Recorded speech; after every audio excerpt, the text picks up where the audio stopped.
Welcome back to the channel. My name is Matt, aka The True Principal, and today I'm going to go over some of my top takeaways from this year's SummerSlam. Now, this isn't going to be like my typical review videos like I do for AAA every week. This is just going to be me coming on here talking about some of the things that I took away from the biggest party of the summer. My first takeaway comes from the opening match of Night 1 of SummerSlam between Liv Morgan and Io Sky, which was an absolutely phenomenal match. It was honestly my favorite match of all of SummerSlam this year. I really love that there was some Judgment Day involvement, but at the end of the day, it was a clean finish between both Liv and Io with no outside interference. And that finishing sequence was so good, with Liv going for the Oblivion, but Io flipped out of it, so Liv immediately hit her with a lung blower, then followed it up with the Oblivion to pick up the win. I just love the immediate counter wrestling, like the urgency between the two, and there was a lot of it in this match. So my takeaway from this match is that WWE needs to let Liv Morgan have more matches like this during her title reign, because she's honestly one of the best performers in the company. My second takeaway comes from Nick Aldis versus Gunther, and my takeaway is that Nick Aldis is still that guy. Watching the National Treasure step back into the ring for the first time in 3 years made me very emotional, and seeing him coming out to Oasis was so freaking cool. I'm so glad that Nick Aldis had that moment at the end with his family in the ring as he's being overwhelmed with all the love and support from the fans, and I think he absolutely knocked it out of the park with that match with Gunther. My third takeaway comes from the opening match of Night 2 of SummerSlam with the return of Kevin Owens.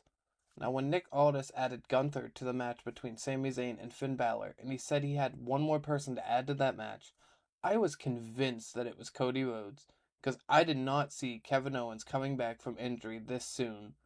So when Kevin Owens' music hit, I was losing my mind.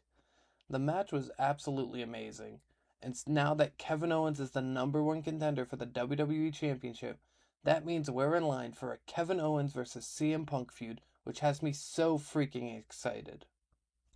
My fourth takeaway comes from the ladder match for the Interim Women's Championship.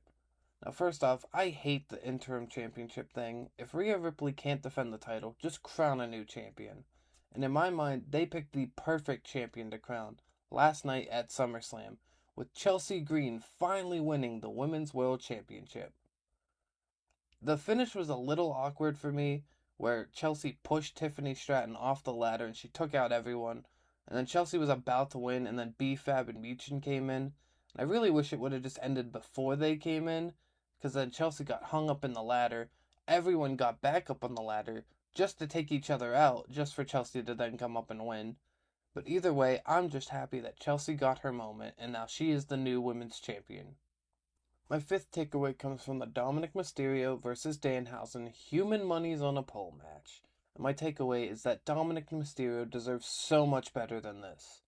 Now, I love Danhausen, but he should not be beating the AAA Mega Champion, especially right before Triple Mania. In AAA, Dominic Mysterio is treated like a god, but in WWE, Dominic is treated like a moron, like a waste of space. And it's absolutely ridiculous how they've just messed up his booking for so long this year. Like, Dominic was so checked out, he didn't even have new gear on last night, and he didn't even bring out the Mega Championship to the ring because he didn't want this to be seen as a devaluing of the title. Like, WWE really needs to get their shit together because Dominic Mysterio is the future of the business and they need to start treating him like that.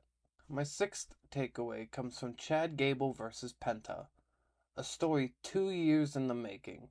From Penta debuting in WWE against Chad Gable, to Chad Gable becoming El Grande Americana and learning the art of Lucha Libre, to Chad Gable losing Mask vs. Mask and coming back on his redemption tour to chase after the title that he's wanted for so long.